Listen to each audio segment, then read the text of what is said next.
Brand new car, swak sa'yo. Smooth ang biyahe parang tayo. Kung hanap mo ay comfort at style, dito sigurado ka with every mile. May vlog pa kami, check mo online. Lahat transparent, walang rewind. Team Angeles Vlog, yeah we got that car. Brand new wheels para sa'yo, superstar. At kung trip mo ay van, meron kaming renta. Sama ka na, hatid ka namin kompleto ang kwenta. Para sa pamilyang masaya, sakto tong biyahe. Caravan, basta safe at presko lagi. With Team Angeles, you know the vibe. Sakay na babe, let's take a ride. Caravan, ikaw ang pipili. Basta kasama ka, panalo lagi. R&B ang daloy ng gabi. Test drive mo na baby, come with me. Hatid namin ay quality sa bawat aking ngiti. Guarantee. Kung hanap mo at style, dito sigurado ka worth every mile. May vlog pa kami, check mo online. Lahat transparent, walang rewind. Team Angeles Vlog, yeah we got that car. Brand new wheels para sa'yo, superstar. At kung trip mo ay van, meron kaming renta. Sama ka na, hatid ka namin kompleto ang kwenta. Para sa pamilyang masaya, sakto tong biyahe. Caravan, basta safe at presko lagi. Team Angeles, baby, let's ride. Good morning mga ka-auto! Kamusta kayo? So andito na naman tayo sa showroom. May nakita akong magandang unit dito. Pag-usapan natin, i-review natin. Tapos pag-usapan natin yung unit na sinasabi ko. Nakasubscribe na ba kayo? Kung hindi pa, pakisubscribe naman po yung channel namin. Bibigyan ko kayo ng 5 seconds para mag-subscribe. Ito na yung 5 seconds nyo. 1, 2, 3, 4, 5. Pakisubscribe naman po yung channel namin at samahan nyo kami ngayong araw. Magre-review tayo ng isang magandang sasakyan. Simulan natin yung video na yan after ng intro na to.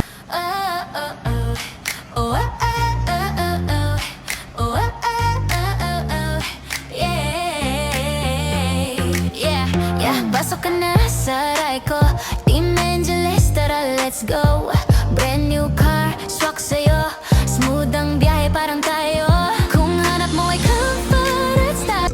So ayun nga mga ka-auto, ang i-review natin ay Toyota Zenix. May nakita ako dito sa showroom na unit ay Toyota Zenix. Ngayon, ano bang pumapasok sa inyo? Ano bang naiisip nyo kapag Zenix, Toyota Zenix yung sinabi? Ano bang naiisip nyo? Hybrid unit ba to or regular gas? So sa video na to mga ka-auto, sa review natin na to, ang i-review natin ay hindi hybrid. Zenix siya, pero ito yung sumunod na variant sa Q. Yung Q kasi yung top of the line, yun yung hybrid. Ito kasi Zenix na hindi hybrid. So simulan natin yung video na yan. Let's go!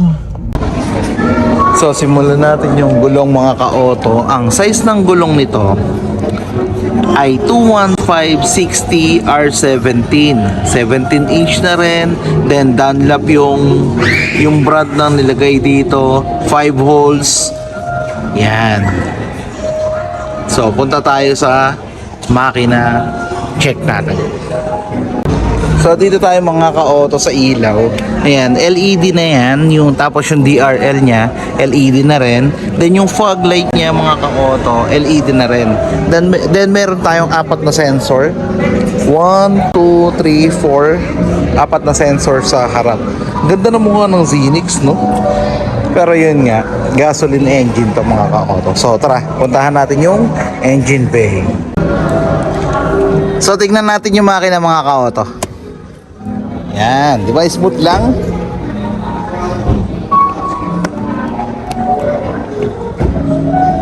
So dito na tayo sa engine bay ng Innova Zenix gas mga ka-auto.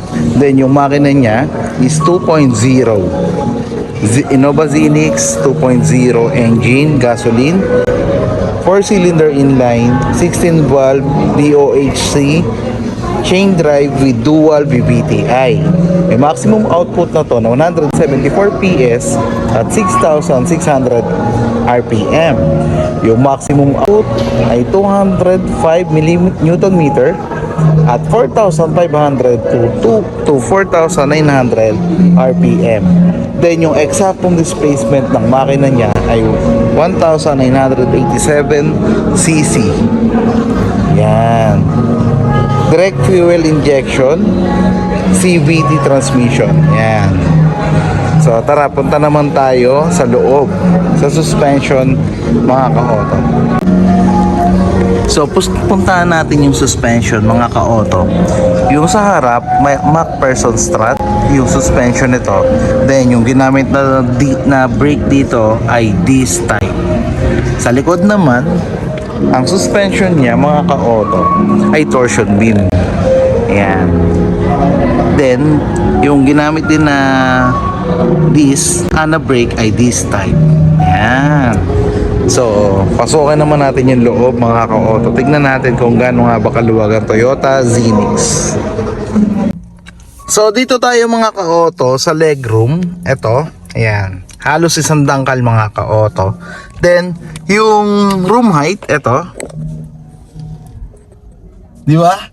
So, imagine, 5'9" ako, then yung lapad ko, medyo malapad ako eh. Tapos yung height ko, yun nga, 5'9". Yung kilo ko, 97. Nadagdagan na naman ako mga ka-auto. Nung nakaraan, 95 lang ako eh. So, anyways, sa airbags mga ka-auto, meron tayong dalawang airbags. Isa sa passenger at isa sa driver. Yan, ang ganda ng material, no? Leather na color brown, then black. Yan yung combination. So puntahan naman natin yung likod, yung second row. Tignan natin kung ano yung pwede nating makita doon. Yan, saka natin ikutin to sa last part. So tara, let's go. So dito na tayo mga ka-auto, nasa likod na tayo. Ito yung leg room sa likod ng driver at passenger. Ito naman yung room height. Yan, di ba? Sobrang convenient mga ka-auto. Ang ganda dito. Ito yung aircon. Di ba dati yung mga hindi dati. Yung mga unit ngayon, andito yung aircon. Ito nasa side. Tapos ito yung ambient light. Ganda, no? Then, ito pa, dahil nga si Zenix V, dati siyang Toyota Innova V. Yan. Ito yung captain seat. Yan. Then ito yung lagayan ng water bottle. Ito. Diba? Napakaganda naman ito. So kung hindi mo kailangan ng hybrid mga ka-auto at naghahanap ka ng captain seat na Innova, ito yun. Ang material na ginamit, fabric, then color brown, color gray at color brown. Yan. Meron tayong adjust dito ng aircon. Tapos meron tayong dalawang USB charger type C. Yan, dalawang type C pala. Then meron tayo ditong 4 kilos na pwede mong paglagyan ng mga pinamili mo, maximum of 4 kilos. Yan, ganda no? Itong ganda ng room lang po, astig. Di ba? Ang ganda naman ito. So puntahan naman natin yung third row. Tignan natin kung kasya tayo mga ka-auto. So let's go. So yan mga ka-auto, ang pag-push papunta sa unahan, ito, iaangat mo lang. Yan, tapos push. Yan. So kung hindi ka pa rin kasya, pwede mong i-fold. Ito, dito naman to. Yun, para makapasok mo tayo sa loob. So tara. Balik lang natin to para hindi para ayan no.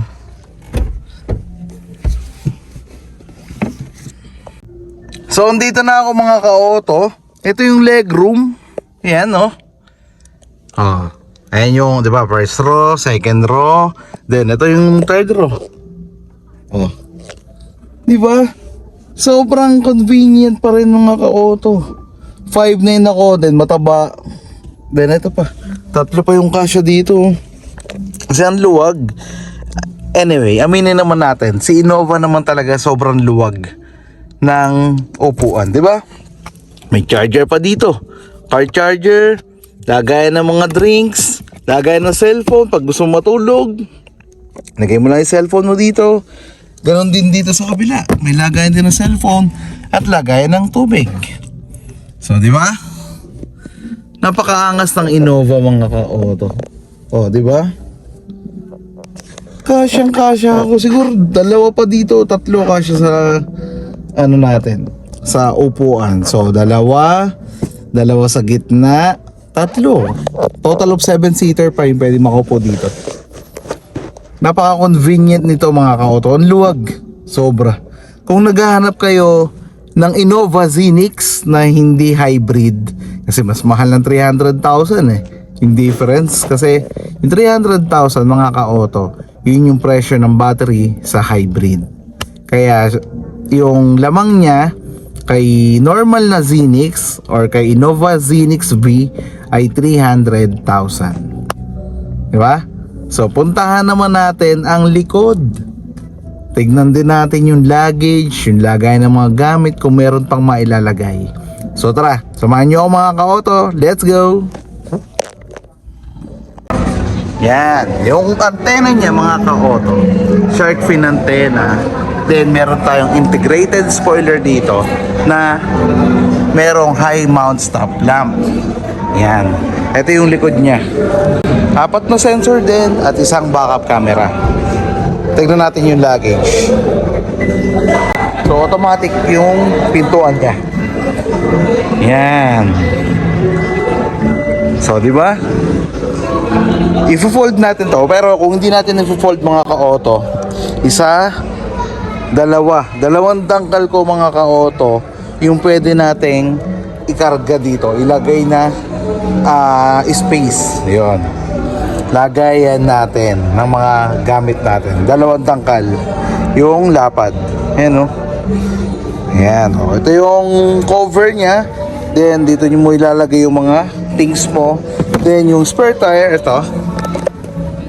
Yan. So 5 years warranty nga pala mga ka-auto ang lahat ng unit natin. So dating 3 years, ngayon ay 5 years. Ngayon, kung gusto mo naman na mas malaking luggage, pwede mo tong i-push forward. Ganun din ito. Push forward. Yan. Oh, diba? Ang laki na. Ang lawak na ng pwedeng paglagyan.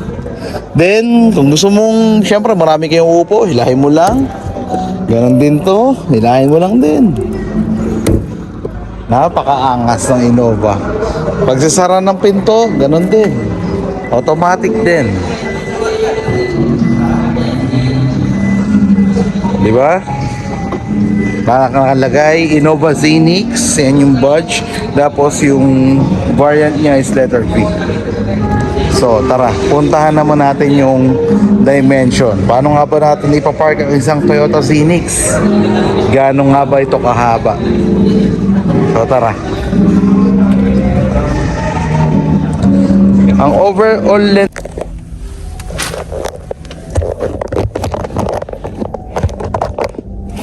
So yun mga ka-auto, dito na ako sa manibela. Pakita ko sa inyo yung adjust ng manibela. So, teka, tinanggal ko lang yung lock.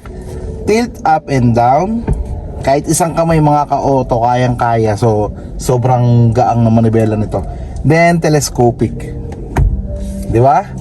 Sobrang gaan mga ka-auto. Then, pakita ko sa inyo yung itsura ng manibela natin.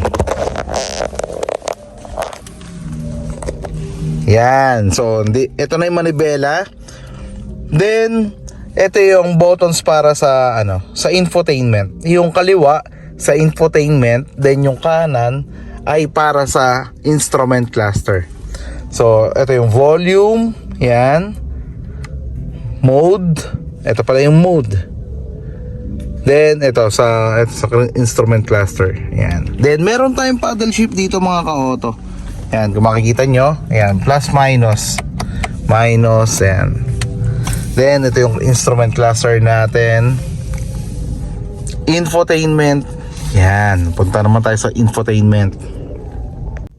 Yung size nito mga ka-auto ay 10.1 inch Meron na tayong Apple CarPlay, Android Auto, USB, AM, FM at voice command mga ka-auto. Yan. Sa ignition, push start tayo. Push start ang Toyota Innova Zenix V. Then, sa air conditioning, sa aircon sa harap, auto climate control single zone. Sa likod naman, auto rear cooler. Yon. Then, ito naman yung shift knob natin. Napapansin nyo, bagong design na rin kasi dati siyang dito. Ngayon, nandito na. So, park, reverse, neutral, drive. M plus at M minus. Then, electronic parking brake, ito. With auto hold. Eco mode, yan. May eco mode pa rin. Button C, Toyota Innova Zenix. Then, ito yung traction control. Center console na malaki. Yan. Tapos, lagayan ng water bottle dito. Sa sun visor, meron tayong vanity mirror. Ito. Sa passenger. Sa driver, ganun din. May ilaw pa. Then, ito naman yung room lamp dito sa unahan. Yan. Tapos, walang lagayan ng shades. Hindi ko pala nasabi, meron tayong Type-C dito at USB Type charger. Meron din tayo ditong car charger. Ayan. Tapos, glow box. Yan. Napakaganda naman ito. Nito mga ka-auto is 4,755mm. Yung overall width niya is 1,845mm. Yung overall height naman niya is 1,790mm. Yan. Ganda, no? Ganda pati ng kulay, puti. So tara, pasukin naman natin yung paborito ng lahat. Paborito ko din, driver's side. Mga ka-auto, hindi pala siya smart entry. So disusi pa siya. Yan. At pagpasok mo, pagbukas mo ng pinto, ito yung mga buttons para sa foldable side mirror. Then ito naman yung sa joystick, kung paano mo igalaw yung side mirror mo. Left, yan. Right. Then up, down. Yan. So ito yung lock sa pinto at sa mga bintana. So, let's go. Pasukin natin to.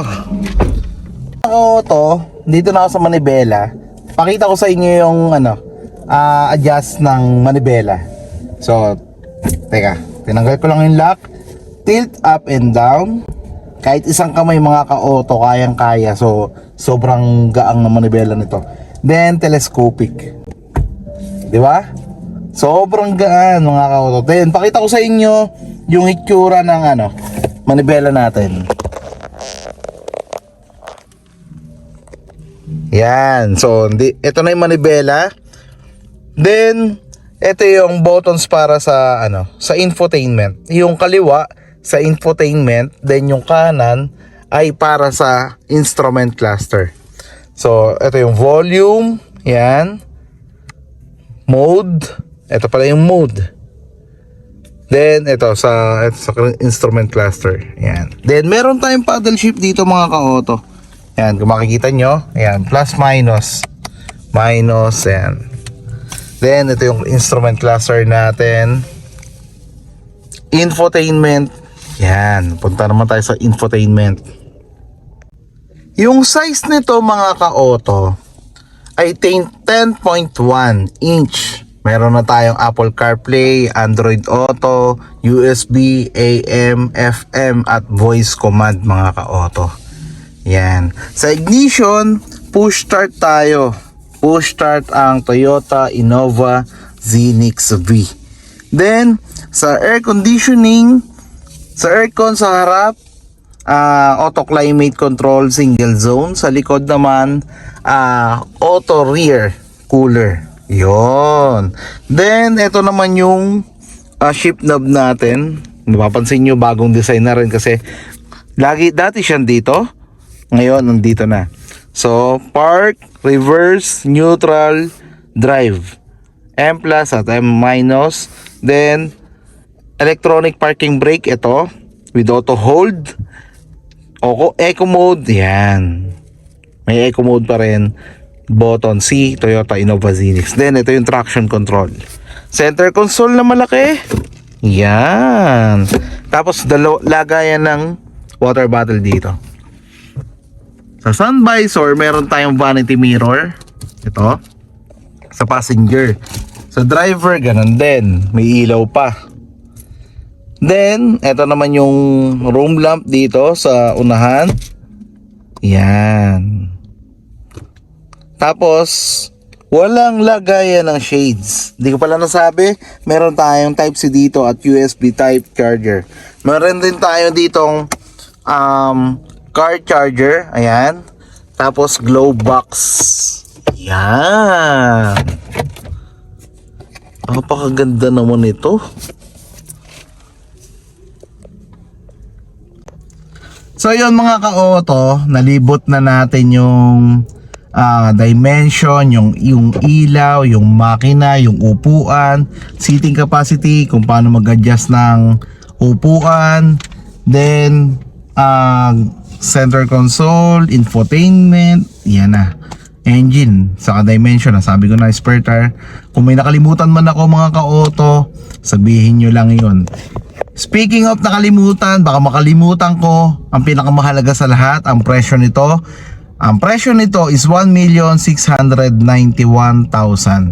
Kung magha-hybrid kayo, is 1,991,000. Difference of 300,000 sa magkaibang sa same sa dalawang Zenix natin. Meron tayong Zenix V at Zenix Q. Yun, yung Zenix Q, yun po yung hybrid at yun yung top of the line. Yung Zenix V naman ay yung sumunod na variant dito kay Toyota Zenix. Yun. So punta naman tayo sa safety. Yan. So yung sa safety, meron tayong ABS, anti-lock braking system, EBS, electronic brake distribution, hill start assist, vehicle stability control. Yan. 4 na sensor sa harap, 4 na sensor sa likod, at backup camera. 2 airbags. So yun yung safety natin. So mga ka-auto, tapos na naman tayo sa isang unit. Sana nagustuhan nyo. Marami pa tayong iba-vlog sa mga susunod na araw. Mag-comment lang kayo para mapag-usapan natin. Kung may nakalimutan man ako, ay babalikan natin dito sa unit na to. So hanggang dito na lamang mga ka-auto. Medyo mainit yung panahon, walang bagyo. Sana malihis yung mga bagyong paparating. Sana hindi na pumasok sa Philippine of responsibility or sa Pilipinas. Napahirapan ko pa sarili ko. Dito lang sa ating bansa, sana hindi na pumasok yung mga bagyo na yan. So hanggang dito na lamang mga ka-auto. God bless po sa atin lahat.